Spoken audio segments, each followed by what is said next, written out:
I was really excited about this because it seemed to say as well that the universe would be expanding and contracting. Right?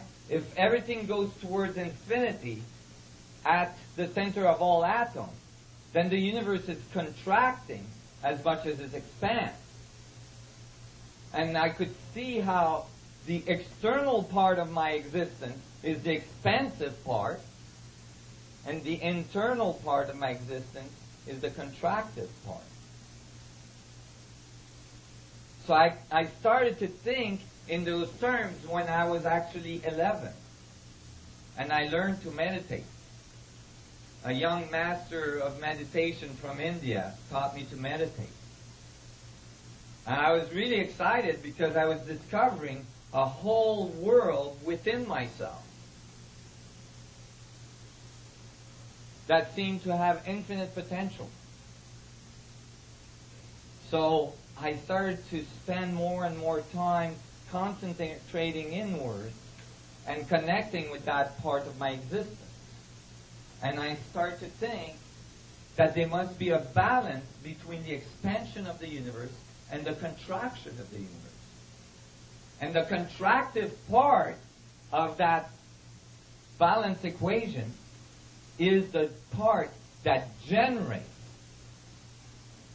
And the radiating part is the part that alienates, that destroys. Yet, all of our science, all of our knowledge is based on the radiating part. There's nothing we've really discovered since fire. We explode everything. We put fuel in a rocket, right? Tons and tons of fuel, and we light the bottom, put a few people on top, and pray that they're going to survive the experience. That's our approach. We put fuel in our car, and we explode it in a chamber, and we push a piston up and down. It's all about explosion. And we think the universe is expanding.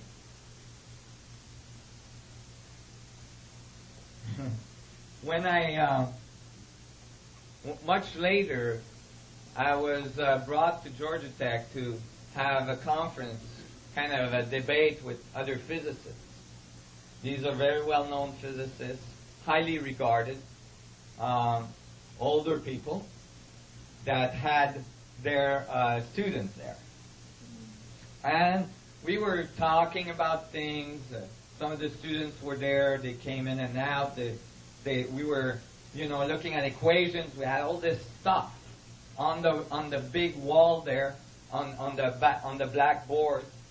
And I showed up with this book. This is the only book I had with me. I had maybe another few, but that was my main book. It's called Gravitation. It's a classical book about relativistic equations. It's written by Messner, Thorne, and Wheeler. Those are legends of physics. Wheeler having worked with Einstein and so on.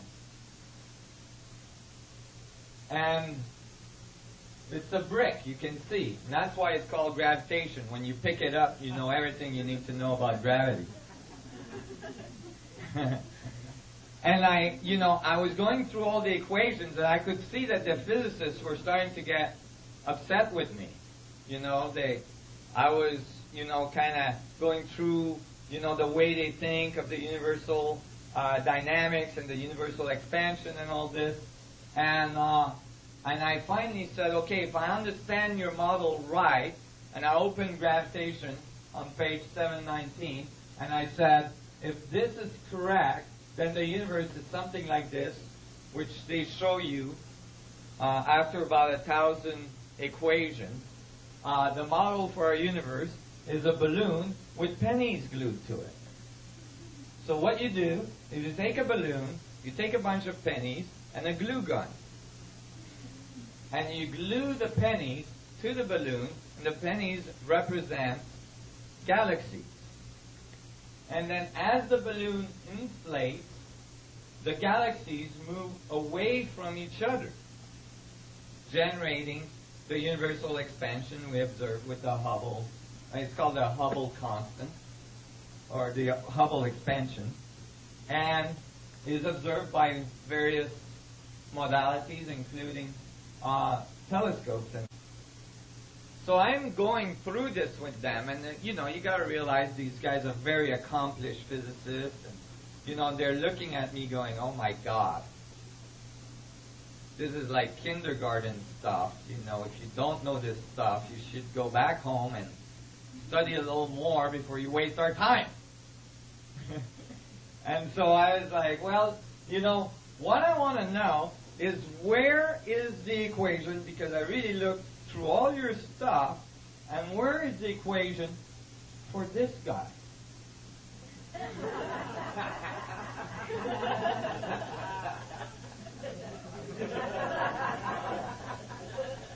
And,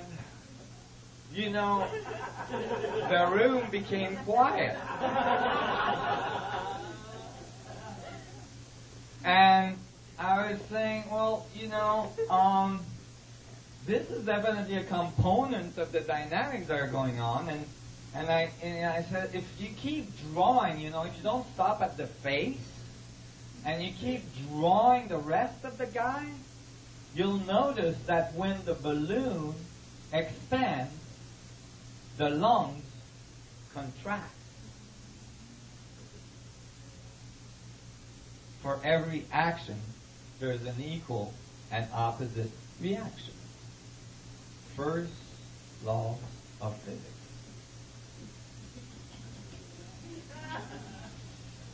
That hurt. Everybody had a blank look on their face, and the room became so quiet you could hear a pin drop. And I could see my dear friend and sponsor across the room going, "Oh, you're doing damage."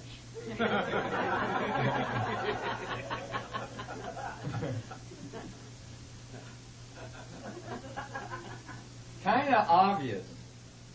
Completely missed.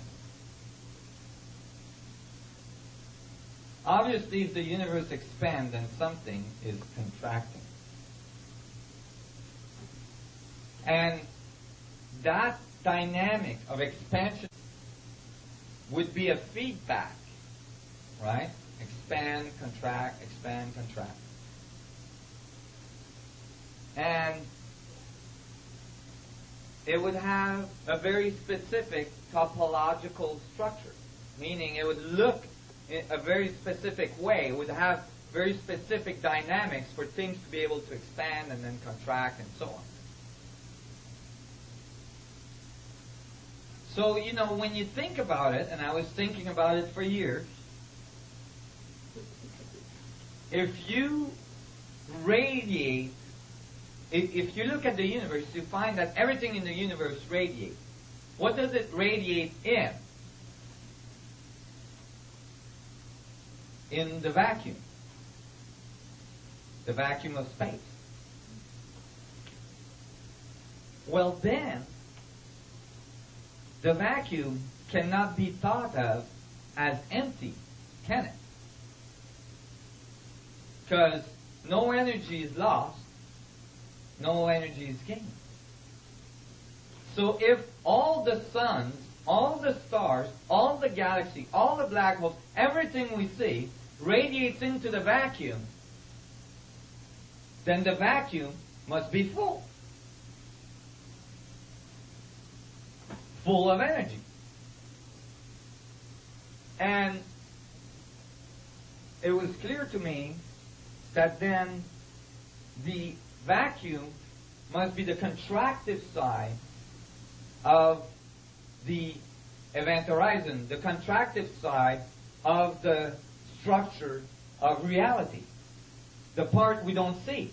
Why? Because it's contracting towards infinity, moving away from us.